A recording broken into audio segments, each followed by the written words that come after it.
we know we're covering what's on your quiz tomorrow, but in the future, we'll have more time to prepare these. So I still think today will be really beneficial for you guys, but um, yeah, so we'll get started here in like just a few minutes.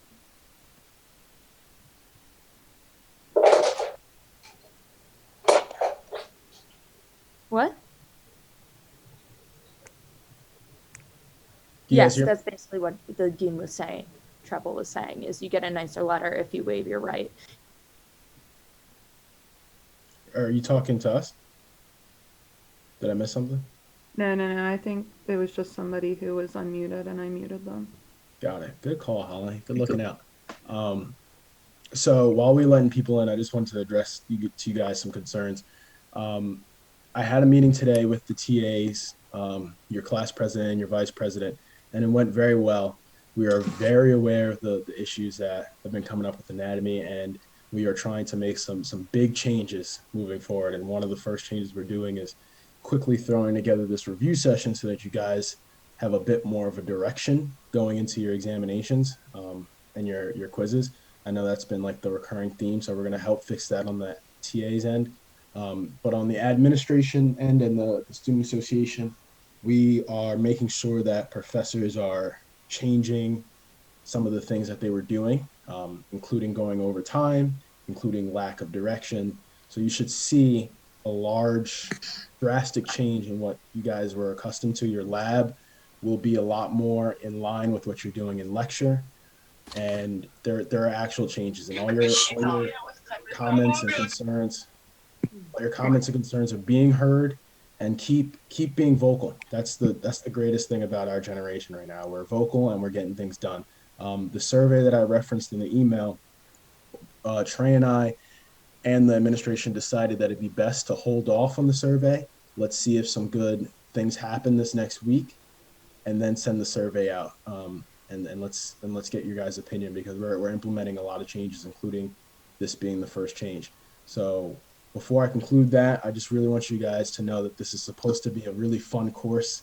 It ties back to a lot of things. So although it did come off to a rough start, don't let it put a bad taste in your mouth. Really try to take everything away from the class, because I know for me, once a professor turns me off mentally, like I'm done for the year. I really hope that that doesn't happen to you guys, because that'd be very unfortunate. With that, we could get into it, Holly.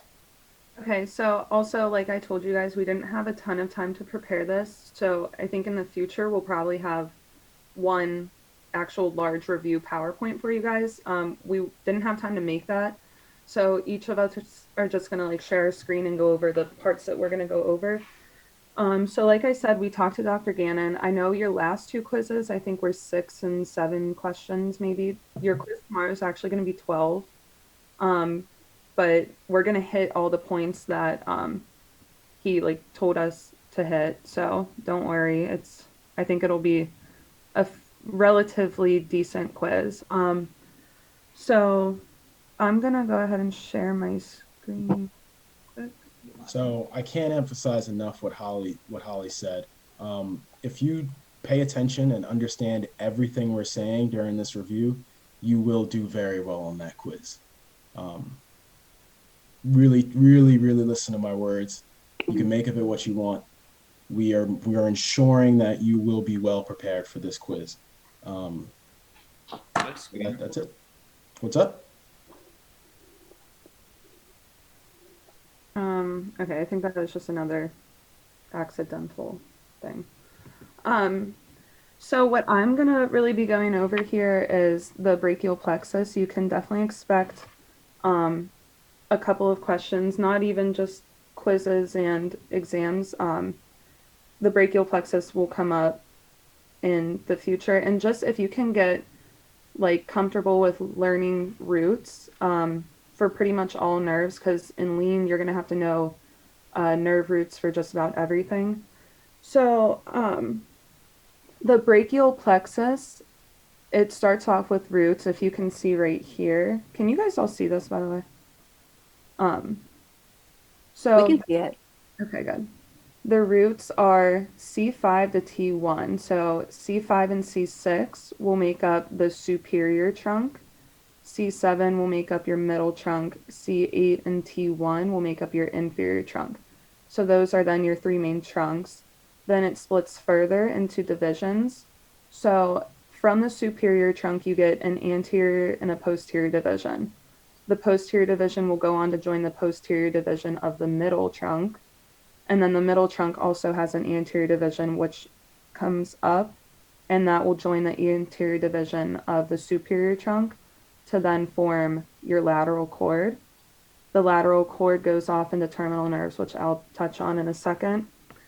From your middle trunk, like I said, you get an anterior and a posterior division. The posterior division then just goes to form a posterior cord, which goes on to form terminal nerves. Your inferior trunk from C8 and T1 also forms an anterior-posterior division. Posterior will come up and join the posterior division of the middle trunk. And then the anterior goes on to form the medial cord. And then, again, it has terminal nerves. So let me zoom out real quick. So this is a better picture of it. So when we took anatomy, we basically, Dr. Eidenberg had us draw this out multiple times. And when it came time to take a quiz and exam on this, I literally just drew it out on a piece of scrap paper, and it helped me answer at least 5 or 6 questions. So if you guys can get to the point where you can like draw it out, my advice to you, I mean, I guess we can't really have scrap paper now, but if you can like get to a point where you're drawing this out, then you're definitely going to be fine. But he did say, you know, maybe be able to know the names of all of the nerves and stuff. Importantly is knowing the roots, which I've already gone over. So then you form a bunch of terminal nerves off of the brachial plexus. So from C5, 6, 7, those roots go on to form your long thoracic nerve, which innervates your serratus anterior. Off of C5, you have the dorsal scapular, and that innervates your levator scapulae and the rhomboids. C5 and 6 go on to form your suprascapular nerve and the nerve to the subclavius. So suprascapular from roots C5 and 6, that innervates your supra and infraspinatus muscles. Nerve to subclavius obviously innervates the subclavius. Off the lateral cord, so this is now roots C5 to 7, you have pec major and minor, are innervated by your lateral pectoral nerve. And then the terminal nerve here, this is your musculocutaneous. So that comes from roots C5 and 7. That innervates your coracobrachialis, brachialis, and biceps brachii. Off of the posterior cord, we have the upper scapular from roots C5 and 6. That innervates your subscapular muscle. Then lower subscapular is also still C5 and 6, and that's subscapular and teres major. You also have thoracodorsal. This comes from roots C6 to C8, innervates your latissimus dorsi. And then your terminal nerves here are axillary, and that comes from roots C5 to 6, and that innervates your deltoid and teres minor. Off of the medial cord, you have medial pectoral. That's from roots C8 and T1. That innervates pecs major and minor. You have medial cutaneous nerve of the arm and medial cutaneous nerve of the forearm. Your terminal nerve off of the medial cord is your ulnar. This is C8 to T1, and this innervates basically the ulnar side of your arm, like all those muscles. So it's flexor carpi, ulnaris, your digits, most of your hand, and I'll go more into those nerves later. And then your median nerve, that's from C5 to T1. This does all your forearm flexors and your digits. So here, this is just another drawn out brachial plexus. So your main terminal nerves here, your ulnar, median, musculocutaneous, and radial, and these are the muscles that they innervate. If you guys want to take a picture of this, or if you want me to send you this later, I just was hesitant to send it because it has a lot of other information on it. But if you want to take a picture of this, go ahead. So your ulnar, that's going to be doing your anterior flexors, interossei, and digits 4 and 5. It does not do any of your arm muscles. So anything up here, it doesn't do. It's just over here in green. Your median nerve, this does your anterior flexors on the radial side, digits 1 to 3, and your pronator muscles. So again, it skips your arm. So remember, your arm is really from shoulder to elbow. So it does not do any arm muscles. Your musculocutaneous does the flexors and the brachium or the arm, so up here. And your radial does a lot of stuff. So extensors, posterior, but it does not do any intrinsic muscles.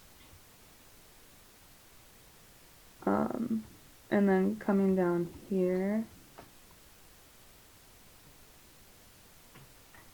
So again, you might end up seeing some questions like this. So if you damage some nerves, know what to expect. If you have an inability to abduct and you get what's called a wing scapula, so if you damage your supraspinatus, that would be damage to your suprascapular nerve. Deltoid, that would be your axillary nerve. And then long thoracic, this causes what is called a wing scapula. I don't know if Dr. K went into that with you guys. She did with us. So that'd be damage to your serratus anterior muscle. Your brachial muscle or brachial nerve, like I said, does the anterior side, so biceps brachii, coracobrachialis, brachialis, and you don't really talk about that. And then also your triceps. So again, if you guys want to take pictures of that, go ahead. And then this is another topic that you should know as well. So the contents of the axilla. So this is basically your axilla. You know, you have a couple different spaces that are made in it. You have a quadrangular, which contains your, sorry, people keep entering, which contains your axillary nerve in your posterior circumflex humeral artery. Triangular space. This is, it holds the circumflex scapular artery, and the triangular interval that holds the radial nerve and the profunda brachii. And that is basically a crash course in the brachial plexus and the contents of the axilla. I would be very familiar with those for tomorrow and also for the exam, which is February 3rd.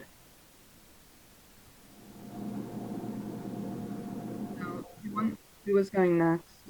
Because I'm going to have to make you host. I'm next, Holly. Okay. Excuse me, I was just wondering if did you say you will not share this PowerPoint with us? I can share it with you guys. That document that I was looking at was a review that was given to us by, she's graduated now. At this point, she's in residency. I can send it to you. It's a very long PDF, and it has a review on the head and neck and all that and the upper limb.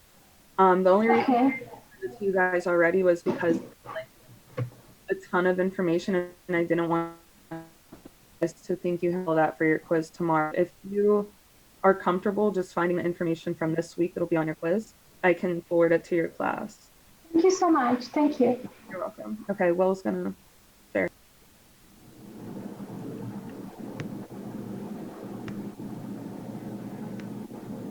What's up, guys? You can see my screen now?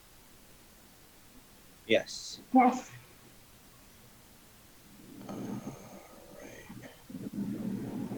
All right, so basically Holly really wanted you to know all the points of the brachial plexus. Know it very, very well. What I'm going to cover is going to kind of piggyback off of that. But what I want you guys to know intricately are the muscles of the arm and muscles that act on flexion of the arm and forearm and muscles that act on supination. But before that, let's see, here. I want you guys to know this joint well. I want you guys to know everything that acts on the joint. including your sits muscles. Can somebody just rattle off to me the 4 rotator cuff muscles? Supraspinatus, infraspinatus, Okay, supraspinatus, subscap, Subscapularis and teres teres minor. teres minor. Awesome. Those are your sits muscles. So I'll say it again: supraspinatus, infraspinatus, teres minor, and subscap. Also know those origins and insertions. So your supraspinatus is going to origin is going to be on the superior fossa, on the superior side of the spine of the scap. Your infraspinatus will be on the inferior fossa, underneath the spine of the scap, and both of those insert on the greater tubercle of the humerus. The supraspinatus is on the superior side of that same tubercle, and the infraspinatus is on the inferior side of the same tubercle. That tubercle is the greater tubercle of the humerus. You also have your subscapularis, which is more internal, more deep, and that's going to insert on your lesser tubercle. Then you have your teres minor, which is going to insert lower on your humerus. What I want you guys to know is also their actions on the glenohumeral joint. So your supraspinatus is going to do abduction for the first 15 degrees, and then what muscle is going to pick up the rest? Deltoid. Awesome. And if you had an injury of what nerve, when will you only be able to abduct 15 degrees? Axillary. Awesome. You guys know it. So that's key. I want you guys to know that. There's something specific about the glenohumeral joint that I also want you to know, and it houses the origin of one muscle. Anybody know what that muscle is? Is it the biceps? Okay, good. But which bicep? Long head. The long head of the bicep. Yes, okay. So I'm getting back to knowing the glenohumeral joint well, knowing the muscles that act on it, knowing the one muscle that originates from it. I'm going to take it a step further. The long head of the bicep brachii, its tendon traverses what? Intertubercular sulcus. Perfect. And what holds that tendon down? Transverse humeral ligament. Perfect. You guys are killing it. Awesome. So, Can you just repeat what you said about the axillary nerve quick? Absolutely. So, this is something you need to know. If a nerve is damaged or if a nerve is inactivated, you need to know how that will affect the body's motions. So, if you have damage to your axillary nerve, your deltoid isn't going to be able to work. And one of the main actions of the deltoid is to abduct your arm from 15 to 90 or above. So you will lose that motion if you have damage to the axillary nerve. Since you asked about that, if you weren't able to initiate abduction of your arm, what nerve will be damaged and what muscle would be inactive? Supraspinatus would be damaged. Okay. And what nerve? Suprascapular nerve. Okay. What's the root? C5, C6. Perfect. Awesome. You guys know this. You'll get those questions. You get those questions right. Again, know the glenoid well, glenoid labrum. Understand what muscle traverses. It has its origin from the glenoid cavity. We said that. You guys know the ligaments that are surrounded the glenoid capsule. You guys know these, right? You were taught the transverse humeral, your coracohumeral, your glenoid humeral ligament. They may have taught it to superior, middle, inferior.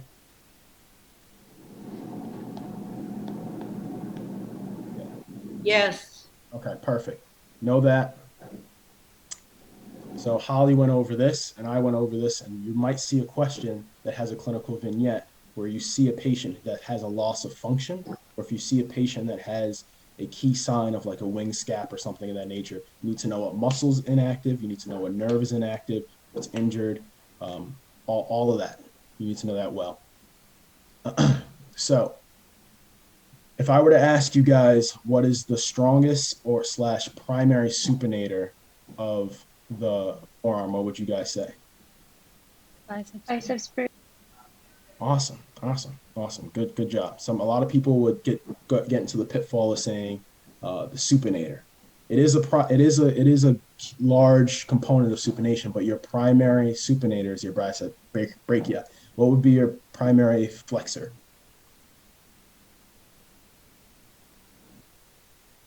Still the biceps. So, yeah. Primary flexor. Somebody else? Anybody? Brachialis. Brachialis. So your bicep brachii, yes, it's a strong flexor, but its primary function is supination, and it assists with flexing the arm. But the brachialis, its primary function is flexing. It's like that's key. That might be a question Dr. K likes to ask, maybe not on this quiz, maybe in the exam, but she likes to trick people and let them know what's their primary function, what's the primary mover. So you need to know every muscle that causes flexion in the arm. You need to know their origin, you need to know their insertion, you need to know their primary function. So your biceps brachii, you have two heads. We already talked about the long head. You have your short head. It's here. It's a part of your coracoid process. And then you have your coracoid brachialis. Now, my question is, which one of these muscles are a two-joint mover? Biceps brachii. Okay, what are the two joints? The glenohumeral and the elbow joint. Nice, perfect. Can you repeat the question, please, again? So the question is, which one of these muscles act on two joints? And the answer was it acts on the glenoid humeral as well as the elbow joint. I don't want to give you guys the wrong scientific name, but that's one of the flexors that act on two joints. Now your coracoid brachialis is a one joint mover, and that goes from your glenoid, from your coracoid process to your humerus. So you're only having flexion of the arm itself. It doesn't do flexion at the elbow joint. The brachialis does flexion only at the elbow joint. Know those origins, know those insertions. Be familiar with the importance of the bicep aponeurosis. What is one of the clinical features of the biceps aponeurosis?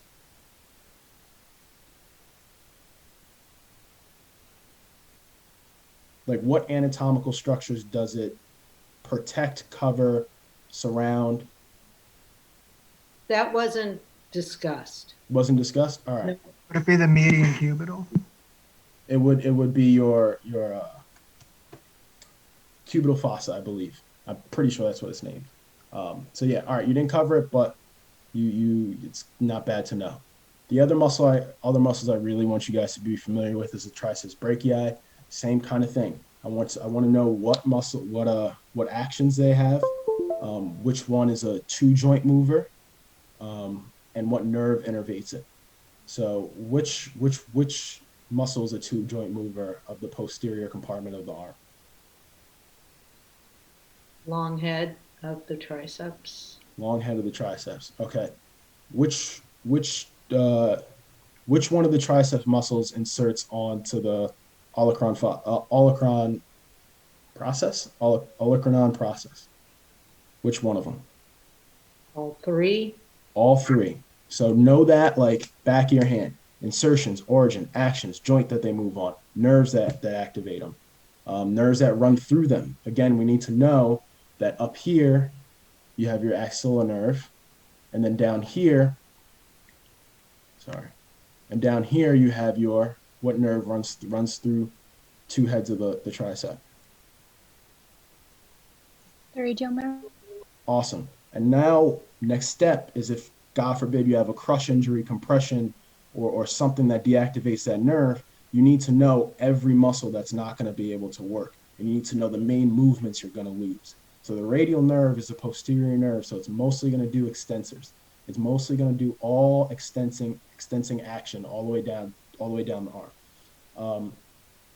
If you lost your musculocutaneous nerve, what functions would you lose, and what muscles will be inactive?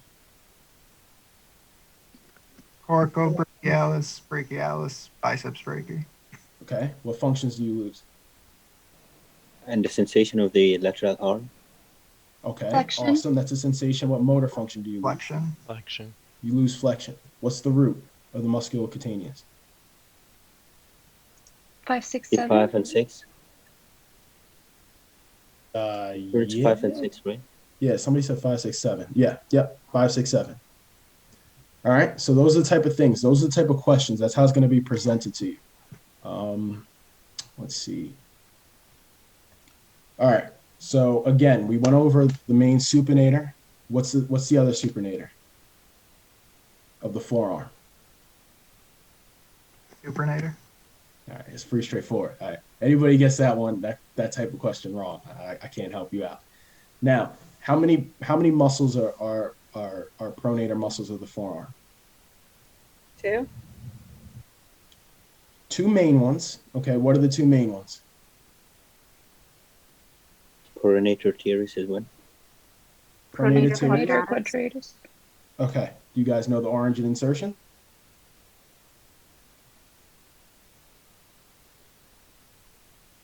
Anybody? Where would you find the pronator teres? Medial epicondyle and the shaft of the radius. Okay, is that distal or proximal? Proximal. Proximal. Okay, awesome.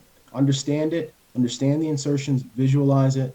And that's those are the main things. I really want you guys to know the main flexors, the main supinators, the main pronators, their innervation, and what nerves, if lost, will you lose that function. And if you guys know that, you will be solid. I think that's all for me. Do we need to know the insertion in the organ for every muscle? Or My answer to that is always going to be yes. And if you ask professors, do you need to know something? They're going to say yes.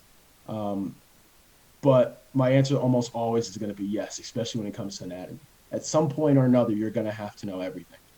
But for the quiz purposes, I really want you guys to know everything that has to do with the flexors, the extensors, pronators, and the supinators. If you guys know that minimum, you should be good. Definitely know everything. That's it for me. I think I should stop sharing. That was all that I was going to cover, right? Yeah, you're good, Will. All right. Yeah, so for like the quiz tomorrow, focus primarily on what Will told you to focus on. But to kind of expand on Will's answer of yes, you need to know origins insertions. When it comes to like practicals and stuff like that, they could like tag a muscle, and instead of saying identify this, they could be what is its origin, what's its insertion, what nerve innervates this muscle. So yeah, kind of just expand on Will saying yes. Definitely, you like that's like one of the main purposes of anatomy.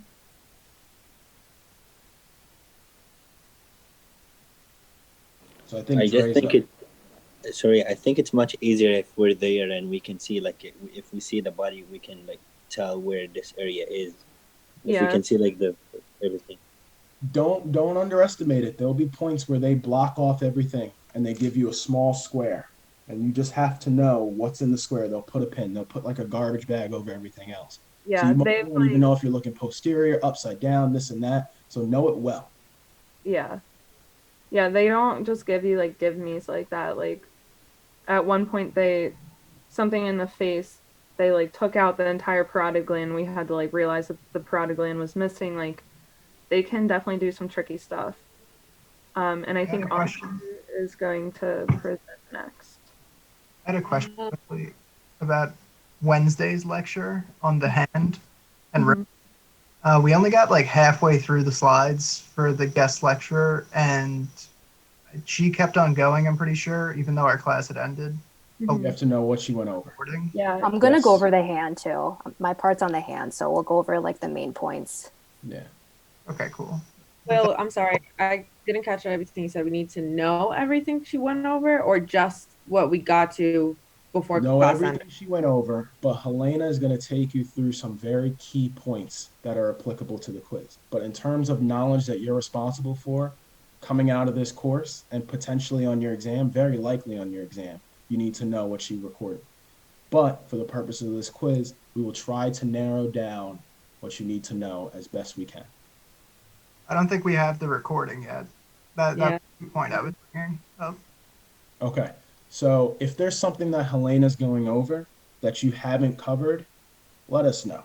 And if you haven't covered it / gotten that recording and that question comes up on the exam, that's very ECable. And contact your ECs, let Trey know, and we'll address it. If you guys haven't had access to recording by the exam, you'll be fine. And if it's something that Helena's covering that you guys never covered, we'll discuss it. But we'll make sure that you guys aren't tested on something you don't have access to. Okay. You want to make me go? Hold it up there now, so. I didn't hear that last part, Thomas. I'm being told that it's on capture now. Okay, so then you're responsible for it.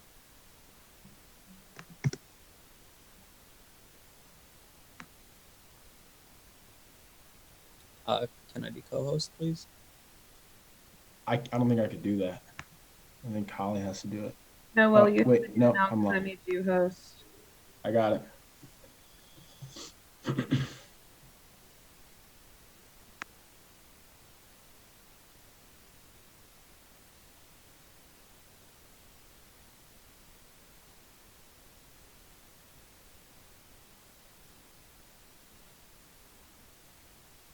Paul, are you muted?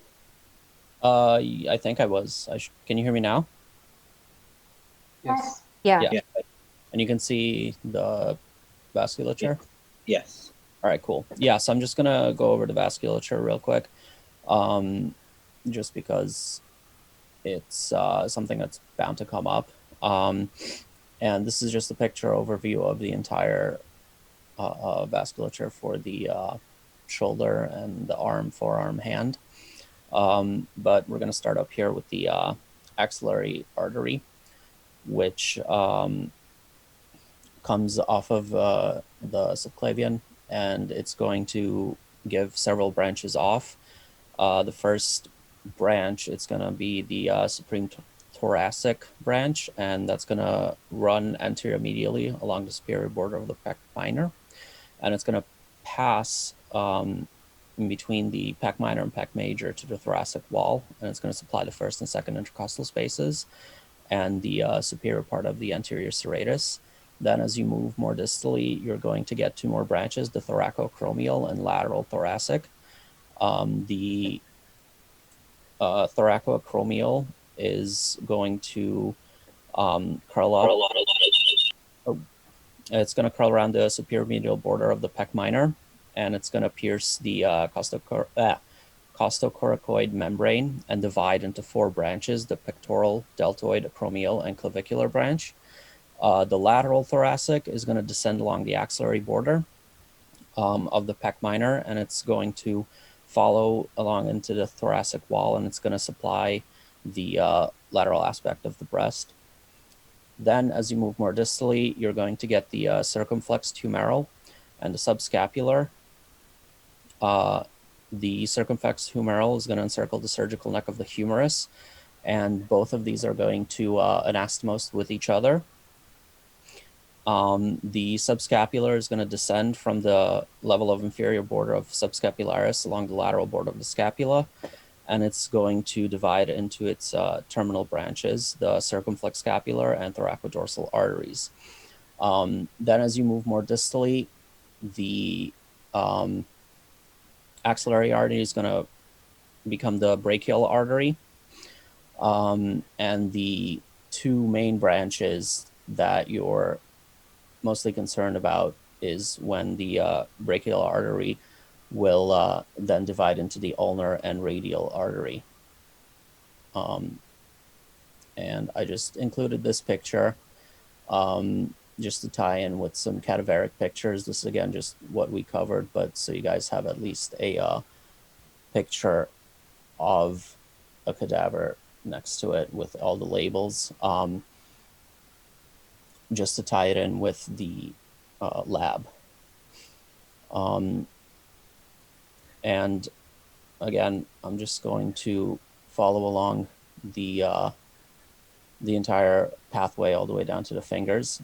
So once the brachial artery splits. It'll split into the ulnar and the radial artery. The radial artery is going to supply the posterolateral aspect of the forearm, and it's also going to contribute to various anastomotic networks with the ulnar artery that surrounds the elbow joint and the carpal bones. The radial artery is what can be palpable immediately lateral to the tendon of the flexor carpi radialis muscle. The ulnar artery is going to supply the anteromedial aspect of the forearm and the various anastomosis with the radial artery. This I included because I saw in your notes that you guys covered the cubital fossa, right? I was kind of hinting at that. I don't think they did well. Okay, well, I'll just go over the cubital fossa real quick. But it's this area in your arm right here where the arm meets the forearm, and the its boundaries are going to be the brachioradialis laterally. That originates from the lateral supracondylar ridge of the humerus. You're going to have the pronator teres medially. The base of it is going to be this like imaginary horizontal line between the medial and lateral epicondyles. The floor is mostly going to be formed by the brachialis muscle, and the roof of it is going to be the antebrachial fascia. And the main thing here clinically that you are should pay attention to is the medial cubital vein. That's generally where you're going to draw blood from. So I saw this in your, I think it mentioned it in your notes as well, but that's why I included this. Then you're going to follow along the, down the arm, you're going to follow the radial and ulnar arteries, and they're going to go all the way to your hand, and eventually anastomose, and they're going to form the deep palmar arch and the superficial palmar arch. The superficial palmar arch are going to be formed by branches off of the radial artery and ulnar artery, and those are the superficial palmar branch. And these you'll probably go more into detail when Helena's section goes over with the over the hand. But the radial artery basically curves around the lateral side of the wrist, and it passes over the floor of the anatomical snuff box and into the deep plane of the palm to form the deep palmar arch. The radial artery here also can be damaged if you have a scaphoid fracture.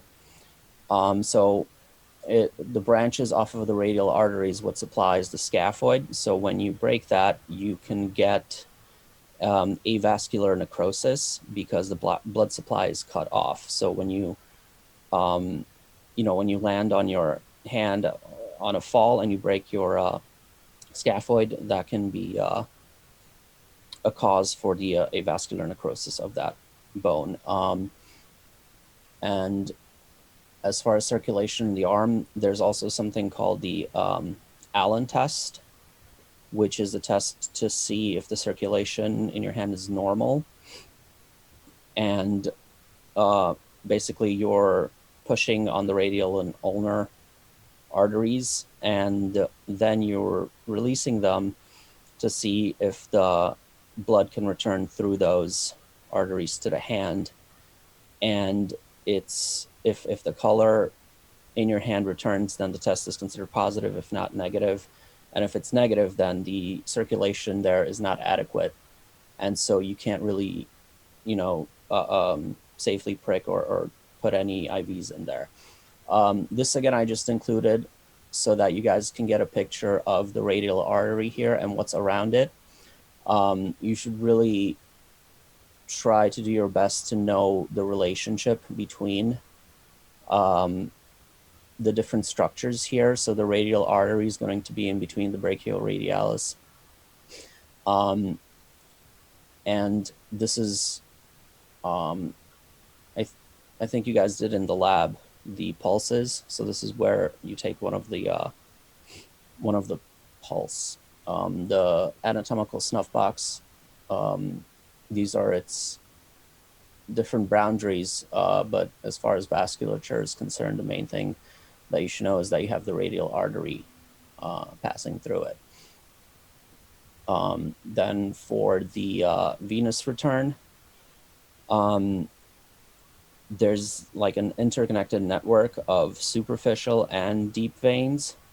The deep veins are going to follow along the arteries, and then the superficial veins are going to drain into the dorsal venous network of the back of the hand that's located over your metacarpal bones.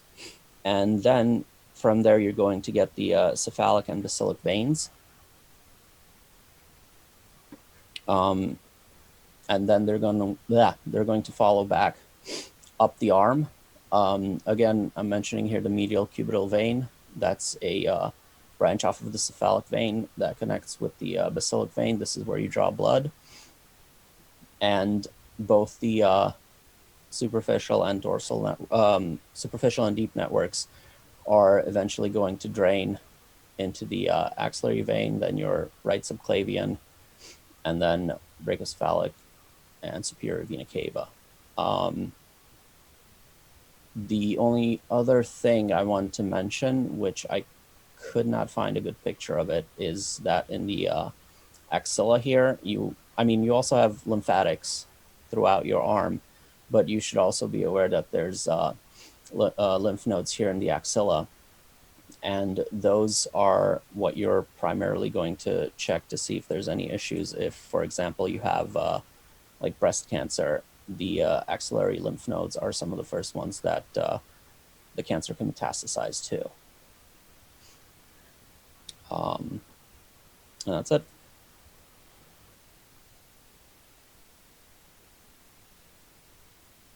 Okay, I guess I'll go next. I think I need to be the host.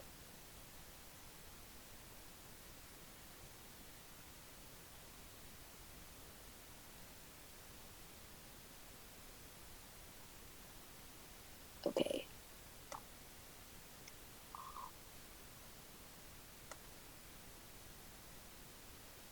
Can you guys see it? Yes. Okay, great. All right, guys. So I'm going to be talking a little bit about the hand. I know you guys said you kind of started it. So this isn't like a full review of the hand, but it's like main points that I think are going to be covered on your quiz. So I just put together some slides and let's go through them. So a little bit about the humerus. So right here around the surgical neck, know your structures. So you have the axillary nerve that goes around here, as well as your posterior circumflex humeral artery. So if they have like a clinical scenario that says patient sustains a fracture to the surgical neck of the humerus, know that your axillary nerve is going to be affected. And then moving along down, you have right here the radial nerve, which goes through the spiral groove of the humerus. So again, let's say you have a clinical scenario that says fracture to the spiral groove of the humerus. What nerve is going to be affected? Radial nerve. And then another important nerve is the ulnar nerve. Your ulnar nerve is going to go here along the medial epicondyle of the humerus. So if you fracture here,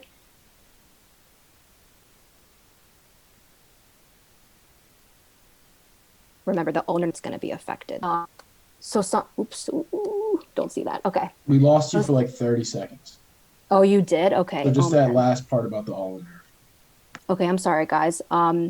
So yeah, just remember too, the ulnar nerve is on the medial side. So if you have a fracture of the medial epicondyle, your ulnar nerve is going to be affected.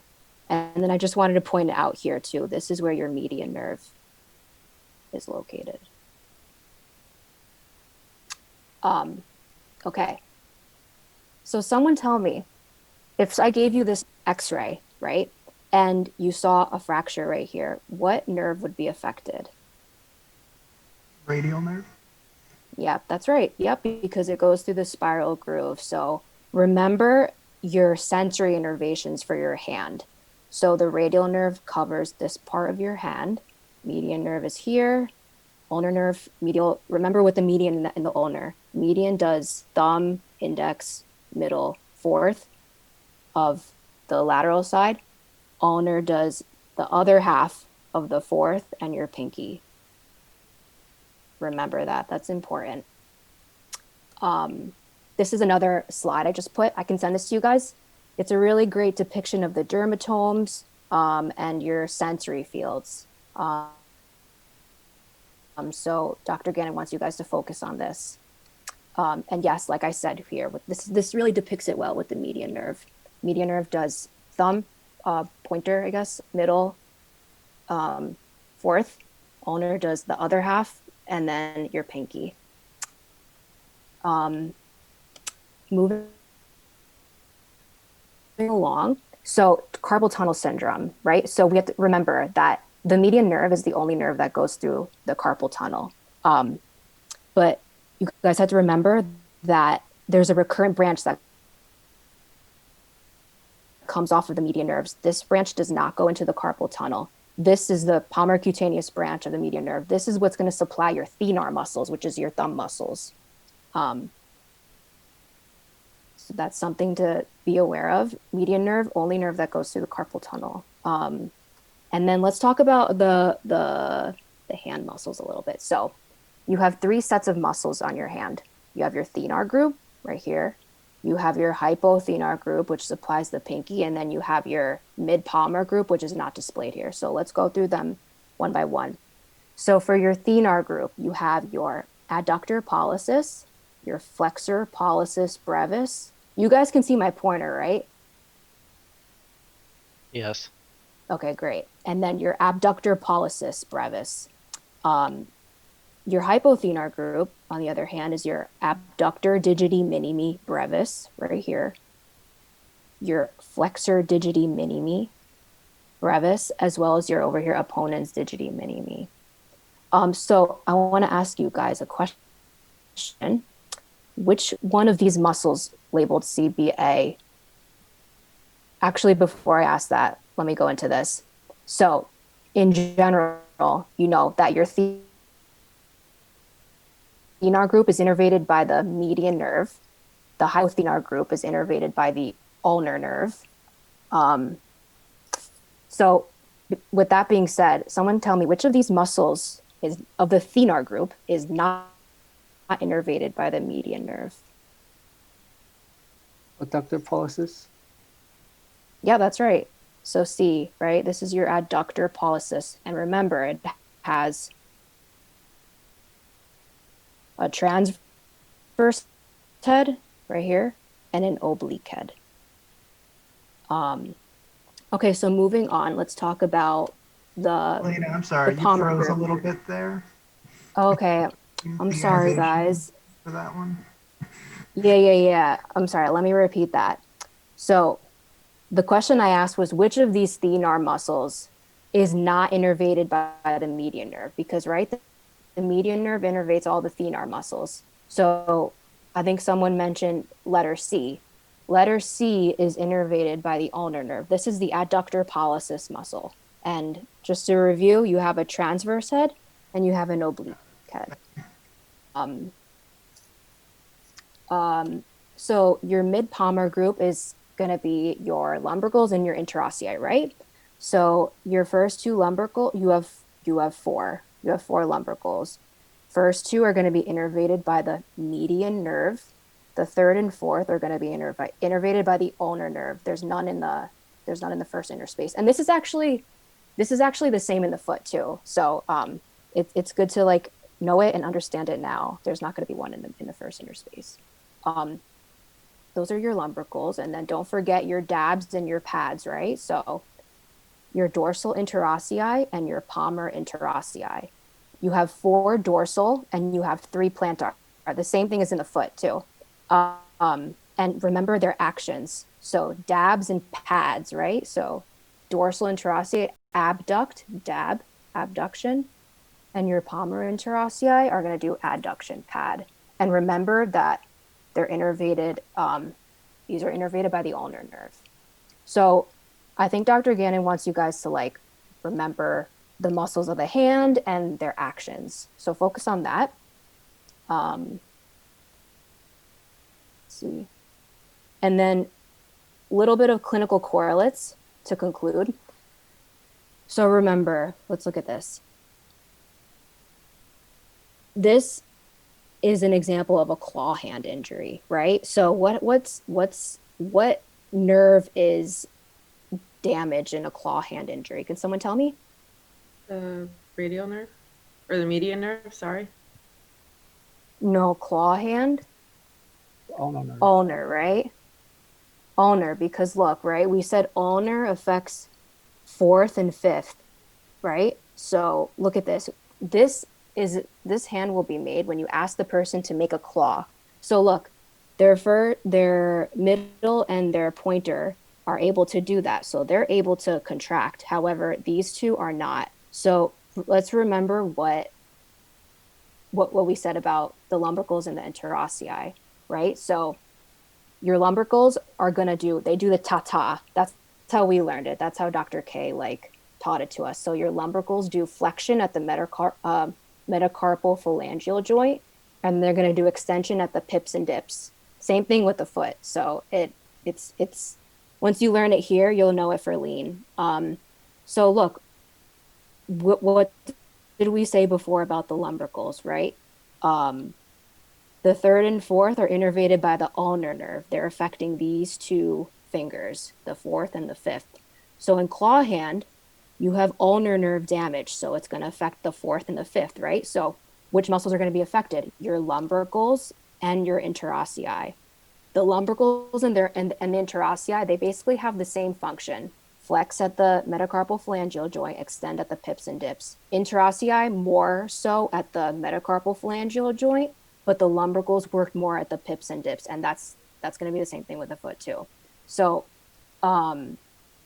with claw hand, you're going to have a lesion to your ulnar nerve, so they won't be able to flex here at the metacarpal phalangeal joint, right? So it's extended. It's unopposed extension.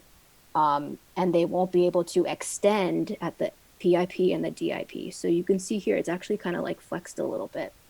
So claw hand is injury to your ulnar nerve because it affects your lumbricals 3 and 4.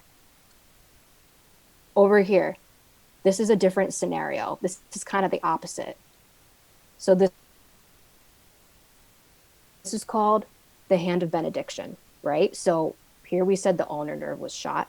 Here, your ulnar nerve works. Look at this. They're able to contract, flex, what I said, flex at the MCP and extend at DIP, but they cannot do that with their pointer and middle.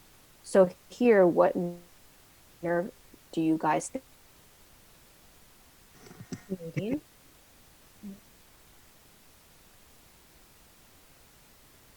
Think is damaged. Median nerve, right? Because your median nerve is this portion of your hand. Ulnar nerve does this portion. Can you guys hear me? You kept cutting in and out for a few seconds back there. All right. I'm sorry, guys. I'm going to repeat this about hand of benediction. So this is the hand of benediction, right? What nerve would you guys say is lesioned here? Median? Yes, that's right. Yeah, the median nerve is lesioned, right? Because look, the median nerve supplies your pointer as well as your middle. So they can't flex here. The lumbricals and the interossei, they can't do their function right here. So they're in hyperextension instead of flexion at the metacarpal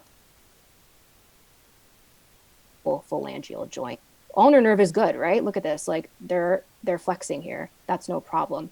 So I would go through like some of the clinical, I went through some of your slides and go through like some of the clinical correlates and understand, okay, if this nerve is out, how will that affect the functioning of the joints in the hand? That's really all I have for you guys. Like I said, it's not really as extensive as I wanted it to be for like a review of the hand, but try to focus on these concepts. And I think you guys should be good for the quiz tomorrow. Oops. How do I do? Do you guys have any questions at all, whether it's about what we talked about today or any questions or concerns overall about anatomy? If anybody does want to talk about the course at all, have any questions, I'll stay on. But I'm going to assure you guys again that we are doing our best to make sure that your course from this point on goes way more smooth than it has. Will, I missed the first thing you said. I joined the Zoom like a minute late. You said there were changes that would take effect before the survey. Yes. So some of the changes that we're going to try to put into play is one, to ensure that your lab experience and your lecture experience match up. The second thing we're going to do is we're going to try, as all of us TAs together, to give you a lot more reviews because we're opening communication. That was one of the issues before. So now we're in talks with all your professors. We're caught up on what you guys are learning, when your quizzes and tests are. So we're going to get you guys a lot more reviews. That's another change. And we're going to make sure that your professors provide you guys with clear objectives before and or after the labs and lectures, so you guys are aware of what is expected of you. I also sent out, according to the, was it AACPMA or AACPM, their guidelines for anatomy and their ranking of high yield versus lower yield and things that need to be covered in the course and things that you're expected to be responsible for as a physician and for the boards. So we're really focusing more energy on getting you guys organized. One thing that I had noticed, and I know a few other students had mentioned it as well, like personally, I feel like Dr. Gannon is doing an okay job given the circumstances of like having to teach this huge course online, but there's definitely a big disconnect between admin and him during class and before class. Please elaborate. Huh? Please elaborate. So, for instance, there were at least 2 lectures this week where we didn't get the slides beforehand and had to ask like several times for Jenny to give the slides and stuff like that. That kind of inhibits being well prepared. That's true, yeah. Did somebody else say something? No, I was just agreeing with him. So yes, that was a concern that came, as well as not having the lectures posted to Zoom on time. That's something we're going to try to fix, especially because I believe you guys have MBG tomorrow at 10 and you have a test on Monday. So that's an overarching issue that we're going to try to fix, and that's an IT issue. And we're also going to make sure that all the anatomy professors provide their slides to administration at least 24 hours ahead of your lecture to make sure that admin has ample time to post it. That's one of the changes that we're hoping to see. My experience at NYCPM, nothing happens overnight. So there definitely might slip up again, but you should see a stark change. And if that happens again, do not hesitate to reach out to Trey ASAP, because Trey's in my ear, Trey's in Dr. Chusa's ear, I'm in admin's ear, so it will get fixed. But yeah, that's been brought to our attention. Quick question, Will. So it'll be at least 24 hours, but that's not the mark, right? Because I know some days, like we've had it the day before, but we also have a decent amount of slides. Like I think the slides for this quiz is 200 and something, close to 300. And it's hard because, for example, for the class of 2024, we just got our stuff from Dr. Battaglia for neuro tomorrow, where he wants us to review that. So on days where it's like 24 hours before, it's hard to cram our reviews of our current materials, our plans that we're studying for our future exams, as you may know, and now to preview this on top of that, it's starting to feel like there's not enough hours in the day, I understand. I agree with GR because like I haven't been sleeping like more than like 4 hours, maybe like 3 hours. I'm still fall asleep on lecture, trying to keep up with the Jeez. It's really hard. All right, so that was a loaded concerns and comments. So first thing that I said was that admin has put it on the faculty to make sure that admin gets it 24 hours before they want it posted. I could again get back in their ear and express to them that, hey, that's a fine minimum, but let's make that even better. I'll do my best to get that message across, but again, nothing will happen overnight, but I promise you that there will be some source of efforts.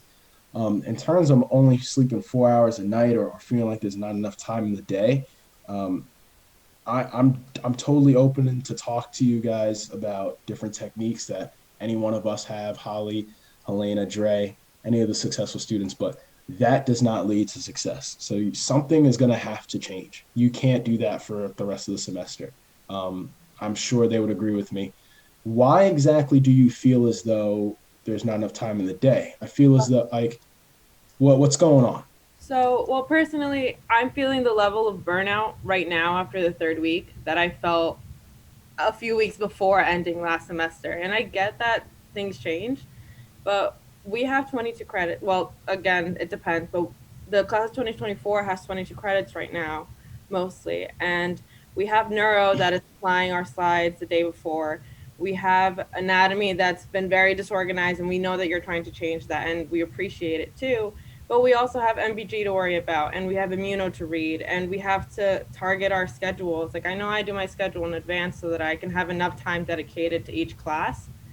But lately, it's, oh, this isn't working because this is here a day before, or we're getting it the day of. So now I have to spend more time reviewing because we have quizzes and we have tests, and I don't sleep because I don't sleep because either I study more or I don't study enough, and then I'm scared of failing. Because I mean, I've talked to a couple of my friends and my colleagues, and they share a similar sentiment. But if anyone else has an opinion, like, you, of course, reach out. But I don't know. So, one, I'm sorry you guys are going through this. I will tell you that semester 2, semester 1, and semester 4 are very hard. You will get through, but you have to put your health first. What I can do, and I'm going to try to do more, if there's more suggestions that I could do to help, is make sure that you guys are getting your material ahead of time to help with scheduling. I will really, really push that. I really hear your firsthand experiences with that. But if there's any more suggestions, I can't be like, make the courses easier. I can't say take one course out, like what more can we do? Like, what are some feasible, actionable solutions on top of getting you guys the materials ahead of time? Because I think something that we're starting to notice too is I was looking ahead at the schedule with a few people, and it kind of doesn't make sense. Like, we have mostly finished a lot of our neuro material for the next exam, and then our next exam for that is like next Friday. So between now and then, we have an MBG exam. We're learning more information that we don't need to actively retain, like technically right now, for our next exam. And we're just piling more stuff on top of that. So I think we're kind of getting bogged down with like the amount of information that we need to be actively reviewing for the next exam. And then we're just like, it's almost like we're just trying to like make through the markers of each exam before we're trying to like get all of the information under our belts. And it's just getting more and more stressful because they keep giving us the information with not enough time to review it. So it's all piling up on top of us. And it's just like, we just don't really have enough room to even breathe or like try to retain it all. Like I'm with everyone else. Like, I have started doing like almost 20-hour days. Like, I'm really not sleeping. And it's just, I think it's just like the lack of organization that we are feeling right now is just that like we need some type of structure that's going to be routine versus like, oh, this is changing, today or last minute review or, that kind of thing. Like, I think we need some sort of organization that's well in advance versus like a few days before or the day of. Okay. So first thing that I'm going to do is I'm going to really push for them to get organized and for them to get materials to you guys well in advance to get yourself organized. Secondly, I don't know how to word this, but NYCPM is kind of infamous for putting a lot of work on their students. And that's something that I don't want to say they pride themselves on, but that's something that they like. We're prestigious. We're hard workers. We put our students through the grind, and we're the same level as allopathic, osteopathic. So in terms of organization, that's something we could definitely tackle. But in terms of quantity of material, I'm telling you, we've been down this road. Holly could attest, Helena could attest, Dre could attest. The same thing happened to us. We were learning physio material 3 exams ahead of the exam we had. And we were like, why even pay attention in class when we're 3 exams ahead? So, and they were just like, well, it is what it is. This is the test schedule. This is the class schedule. So again, I'm going to try to actionably change the organization even more. I'm going to bring this to the highest levels, like Dr. Treppel, presidents, etc. But that's really the only thing I could do outside of saying make their classes easier. So if there's solutions that you guys have, I'm definitely all ears, and I feel you. Like I want to help, but there's not much I could do outside of that. And if there's ideas, again, I'm listening. Yeah, I'm just gonna kind of like butt in right there too, just because like I know it's like really overwhelming when you have like I know some of you who have like reached out to me personally, you like are saying how you feel like they're treating anatomy as if it's your only class.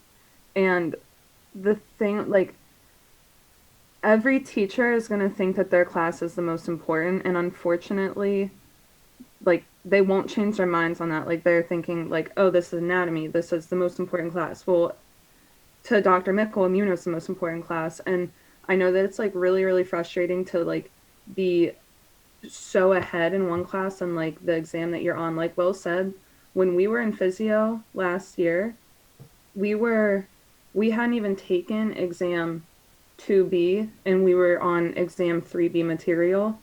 And like I'm not telling you guys to be like me because I literally did not pay attention in physio at all. Like it was, if I was in physio, that was basically study hall for another class. I'm not telling you to do that. I'm just telling you like we've been there, we've been in your shoes.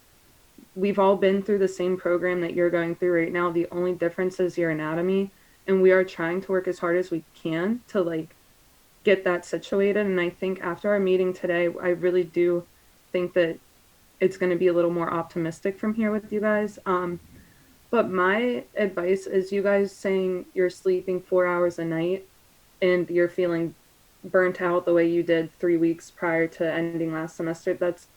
That is not a method for success. If you're sleeping 4 hours a night, like I know you're saying there's not enough time in the day to study, but I mean, we're in 4th semester right now and we have, I can't even look at our February and March schedule because it just makes me like, I'm like, I can't think about the next exam that we have coming up right now. Like you just need to take it one exam at a time. And like Will said, if you want advice on how to study, if you want advice on how to make your schedule, you guys have the same exact classes that we took this time last year, except anatomy's new. Like we can give you the advice that we like went with, but I'm telling you right now, sleeping 4 hours a night, like this early on, it's not a good method. You're gonna be so burnt out. Like you really need to like get your sleep. All right, Holly, hold on. I'm gonna cut you off because there's a lot going on in the chat. Yeah, I'm seeing that right now too. And I wanted to find out what you guys are talking about because it seems like a lot of people agree. But I'm going to tell you guys this. Right after this call, I'm going to be getting Dr. Chusid and Dean Lee on the phone. And I'm going to let them know that this is how you guys are feeling as a class. I'm also going to let Trey know that this is how you guys are feeling as a class. And we're going to, at minimum, bring it to their attention tonight. And we're going to actively work on it. But somebody tell me what the heck is happening in the chat over here. Just one thing just before, because I know you guys are going to get to the chat, but I really just want to reiterate that I mean, on my end and on people that I've talked to, I understand that NYCPM is hard and rigorous, and that's why I chose to come here, because I want that. But I also do want an organization. I feel like most of our faults and most of our grievances are coming from that lack of organization and not being able to just make our schedule and to understand, so I can say, okay, yes, I can do this and I'll be fine for that reason and then go on later. But I think our grievances is that disorganization, and like you said, you're working on that, but maybe in communicating a little bit more with the rest of the class and seeing how they feel on that end. But I wanted to like say that I don't think that we want to make it easier. We don't want to make it a less of a load. We just kind of want to find a middle ground with administration on organization. Okay, so I see a lot of I see a lot of things happening here. I Taylor, I see you. I'm gonna address what you have to say right after I'm done. Like I said, I'm getting on the phone with Dr. Chusett and Dean Lee tonight. I have a curriculum meeting Monday with every head of the department and the head of the school. I'm gonna let them know that this is a concern.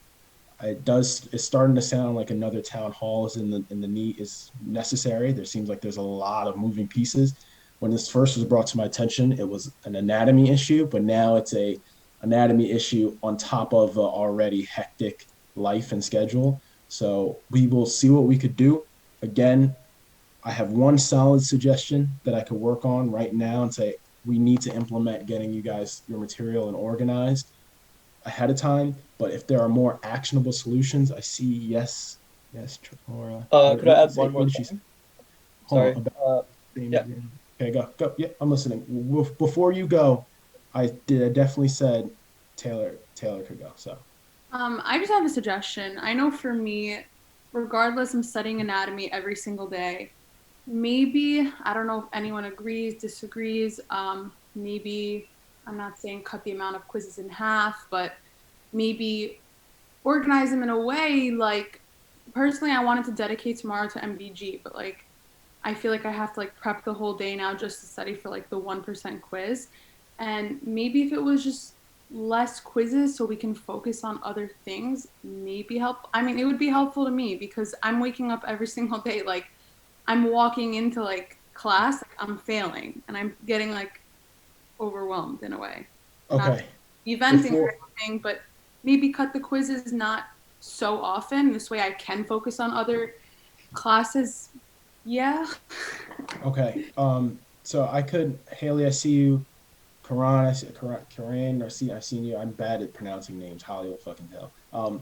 So suggestion one, active organization, proactively getting you guys slides and things and Zoom lectures.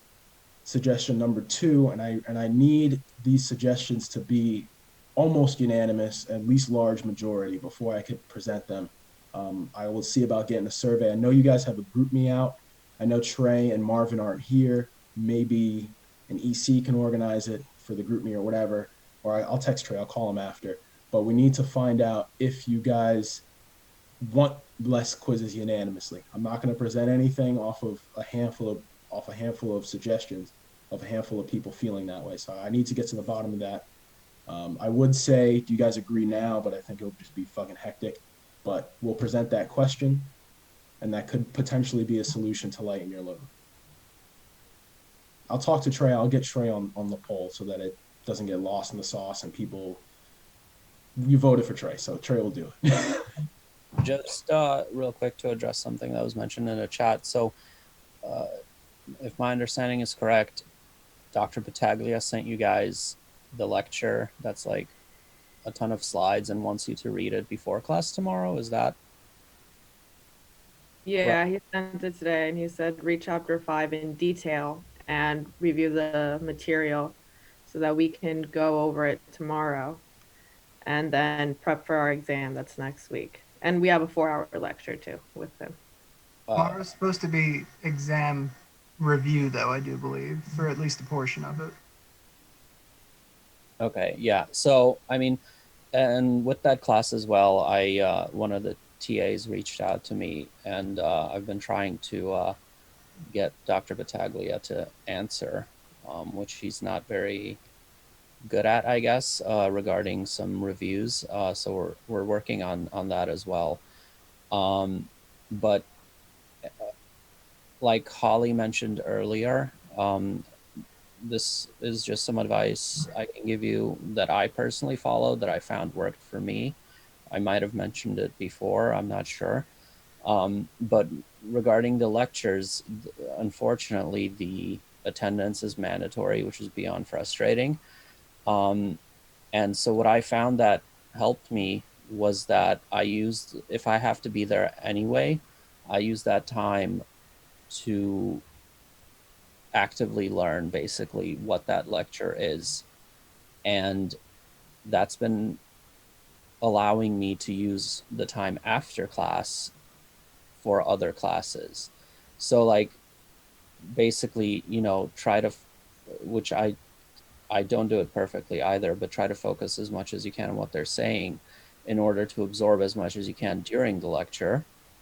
And that, for me at least, cut down quite a bit on the time that I had to spend reviewing that lecture. Also, so basically what Dre's trying to say is everybody has a different method of studying. The pro of Zoom, and I'm just going to put the elephant in the room, is that you could mute and study on your own if that works, and then watch at 1.5 speed. I'm not going to say to do that. I'm not going to say what I do. I'm just going to say that is something that people do. But you have to do what's best for you. Some people like being in class and active listeners and asking questions, but that's a potential solution. Back to what I wanted to say, so I don't waste any more people's time because it's already getting late. You have a fucking quiz tomorrow. We could end this. Anybody who wants to stay, I'm listening. Right now, I have 2 actionable things. A lot of things I got to do, but 1, I'm going to get that survey out, find out if less quizzes is going to be the class consensus. 2, organization. Any other suggestions?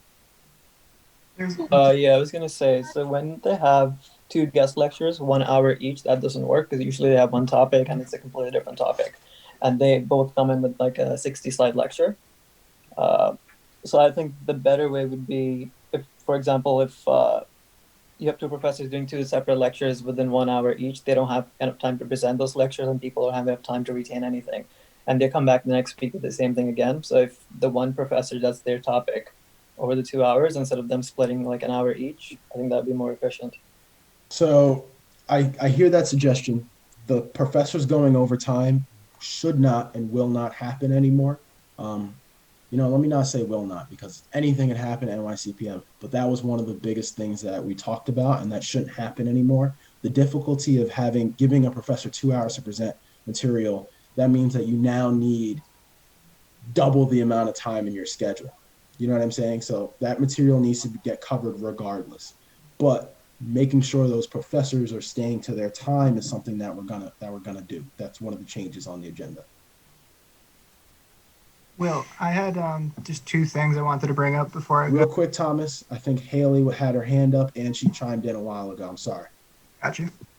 Thank you so much. It got buried in the chat that I was asking if the quizzes could be on Monday morning, because in case the professors are late with sending us all the material late, we can still study in the weekend, and also we would not spend class time with studying for the quiz. I don't know if anybody agrees, but it would be helpful to me if I could study in the weekend for the quiz, and then we have it out on Monday morning, and I can focus on whatever is coming that week. I hear what you're saying, Haley, and this is a prime opportunity for a survey / question, because I could already tell some people aren't going to agree. I see your point. I understand your point. You want to be able to just turn your brain off after Monday for anatomy and focus on your classes for the rest of the week. But we're going to send out a survey, find out if the answer is less quizzes, if the answer is quizzes only Monday, and get the preferences, get the feel, and we'll break it down that way. But I hear you, and that is something I'll make sure is on the poll. Thomas?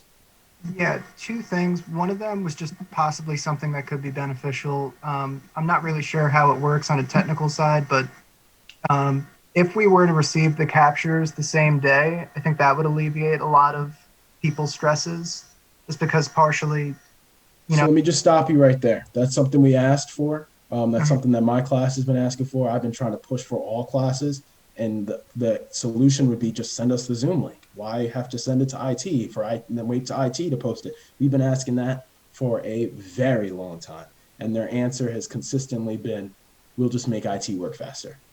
And we're like, all right, well, they actually have to. So we brought it up today. We talked about it again today. And again, the example I used that was brought up by your EC was the fact that you guys have MPG Monday and you have class Friday, and you're supposed to have that material, you want that recording. So that conversation's happening. The same day, it's been a battle. But you could continue. I just wanted to it's been a battle. The last thing I just wanted to bring up, I know, like I personally, I'm class of 5, I'm January, and there's only like 27 of us. So there is a bit of a dichotomy between us and the remainder of the class of 2024 as far as they have a much harder schedule and are under a big time crunch for the most part. So I'm wondering, like, some things might work better for us and not as well for them. Since they do represent the majority, will, a town hall meeting or a vote necessarily always go in their favor because they have the masses? Or So you're worried about decisions being made only taking 2024s in consideration. Do you have concerns or changes in mind that you think will only benefit 2024 and potentially be detrimental to 2025?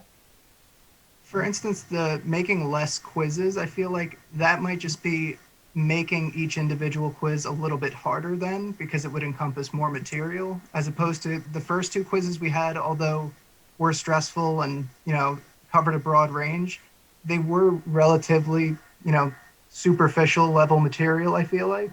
Mm-hmm. So if making less quizzes would benefit us as far as, we have more time, but we also need to cover more things now that would be on these less quizzes.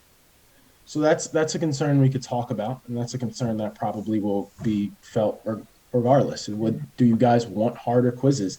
Probably not. But we could discuss if that does become the option of less quizzes. We could say, hey, listen, let's remember that they still have a large load. Let's not make it too difficult. But my other side, being devil's advocate, right now, you guys are in less classes, so although it may be more difficult, the quizzes will still be more difficult for everybody. You understand what I'm saying? You guys will still be taking the same quiz, but you still will have an advantage because you still will have more time to study for it.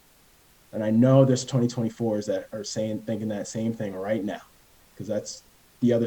Whenever you're in the middle, you have to think of both sides of the argument.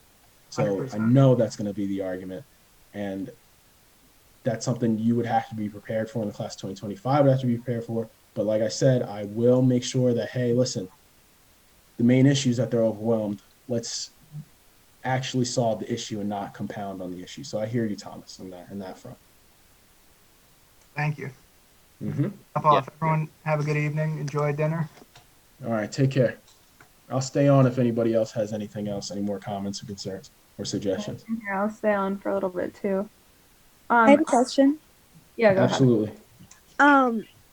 So in terms of identifying structures, should we familiarize ourselves with like cross sections too, and like, or is that something that frequently comes up? What do you mean by cross sections? Like cadaver images, right? Yeah, like cross section pros? images. Maybe I'm not familiar with the word cross section. Like, are you saying if there's pro section images that are going to be on the exam? Yeah. I mean, we're not sure, but those will probably definitely show up on your practicals. So okay, if anything is in the slides, try to definitely focus on that, right? So if there's pro section images in your slides, definitely look at that. Like a lot of anatomy is just like looking at the picture, seeing the background information, listening to what they say and putting it all together. But I'm not sure if there's going to be any on this quiz. Yeah, based on our conversation with him earlier today, because I know like the first 2 weeks, a lot of you guys were confused because there was like a lack of communication. So you didn't know if the quizzes were going to encompass lab stuff too. But based on our conversation with him today, the quizzes are purely going to be like what you covered in lecture that week. So I would suggest maybe not going too in depth with like the lab stuff when you're preparing for these quizzes. When it comes time for your practicals, I would definitely look at as many pictures as you can, cross sections, just normal like pictures, stuff like that. But in terms of your quiz tomorrow, I don't think that you guys would need to know any pictures, any cross sections. I mean, maybe pictures, but not really like that's geared 100% towards lab. Okay. Because the only thing is like sometimes it's easy to identify a muscle because you like, you know the shape and know where it is. But then when they show you a cross section, it's just like a little circle or, like and it trips me up. That's why. Yeah, that, the more you familiarize yourself with it, like I really studied a lot with net anatomy when it came to like lab stuff. The more you familiarize yourself with it, it becomes a little more second nature. You'll start to be able to identify stuff in a cross section better. But